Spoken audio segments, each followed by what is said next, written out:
মাননীয় প্রধানমন্ত্রী শেখ হাসিনার সাথে এখানে এসে দেখা করতে পেরে অনেক বেশি ভালো লাগলো। আসসালামু আলাইকুম। অনেক দিন থেকে শখ ছিল 3D আর্ট গ্যালারিতে যাব।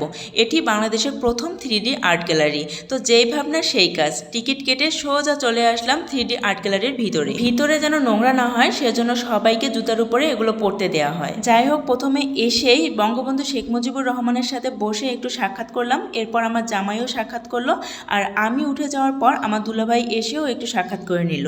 এরপর চোখে পড়লো একটি জানালায়, এবং জানালার ওই পাশে অনেক সুন্দর দৃশ্য, এজন্য অনেকক্ষণ ধরে তাকিয়েছিলাম জানালা দিয়ে। আর তারপর বৃষ্টি চলে আসলো, আর আমি রিক্সাওয়ালা মামাকে ডাকতেছিলাম। এরপর বনের মাঝখানে চলে আসলাম সুন্দর একটি হারমোনিয়াম দেখে। তো এখানে বসারও জায়গা আছে, আমি বসে সুন্দর করে হারমোনিয়াম বাজিয়ে গান বলতেছিলাম। আমার মতো বেসুরেলা গলায় গান গাওয়ার জন্য আরো অনেকেই পিছনে অপেক্ষা করতেছিল। এদিকে আমার জামাই তো আর অপেক্ষা না করে একা একা একদম মহাশূন্যে চলে গেছে। কিন্তু আমি আর মহাশূন্যে না গিয়ে আমার ছোট্ট কিউট ভাগ্নির হাত ধরে একটা সুন্দর জায়গা চলে আসলাম।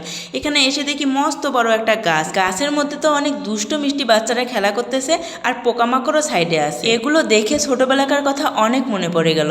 আসলে শৈশবকালটা এত ভালো যে সেটা ভাষায় প্রকাশ করা সম্ভব না। নিচতলায় আছে ঘুমন্ত সিংহের গুহা, আর আমার জামাই দেখেন কি করতেছে, আস্তে আস্তে চুপি চুপি সিংহের কাছে যাচ্ছে, যাতে করে সিংহ না টের পায়, কারণ সিংহ টের পাওয়ার সাথেই তো গর্জন দিয়ে উঠবে। সিংহটাকে সুরসুরি দিয়ে দৌড়ে চলে আসলো, আর এখন ভয়ে ভয়ে করে বাঘমামার কাছে চলে যাচ্ছে। বাঘমামার মাথায় আস্তে আস্তে এমন করে হাত বুলিয়ে দিচ্ছে, মনে হচ্ছে যে আদর করে দিচ্ছে, কিন্তু অবশেষে দেখেন কি করলো। আর আমিও ভয় পেয়ে পেয়ে একটু আগায় গেলাম, আর তারপর আমিও একটু দুষ্টমি করে তারপর চলে আসলাম। আমার জামাই এবং দুলাভাই মিলে কাঁধে করে জমি থেকে ধান নিয়ে আসলো, আর অন্যদিকে আমি ডালিতে করে ধান তুলতেছি। কাজ করতে করতে প্রচণ্ড ক্লান্ত হয়ে পড়েছি, আর পেটে অনেক ক্ষুধাও লেগেছে। তাই ভাবলাম যে মামার দোকানে গিয়ে একটু চা খেয়ে নেই, সাথে বিস্কিট, রুটি আর কলাও খেয়ে নেই। চা খাওয়ার পর রুটি খেয়েছিলাম, কিন্তু পানি তো খাইনি।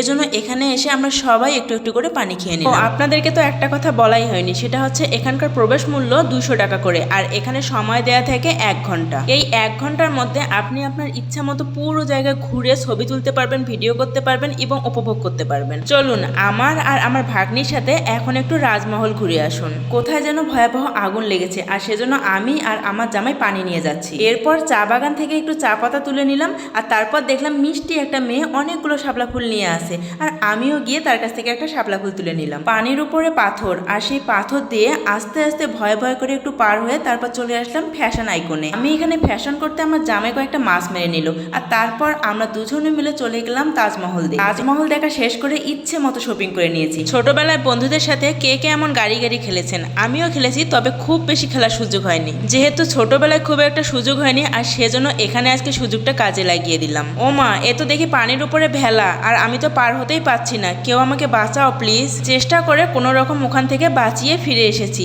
তো যাই হোক, সব মিলে মোটের ওপর কথা আমার এই জায়গাটা ভীষণ ভালো লেগেছে। আর আপনারা যারা এখন পর্যন্ত ওখানে যাননি তারা অবশ্যই গিয়ে ঘুরে আসবেন, আর আমার পেজটা ফলো করে দিবেন। আল্লাহ হাফেজ।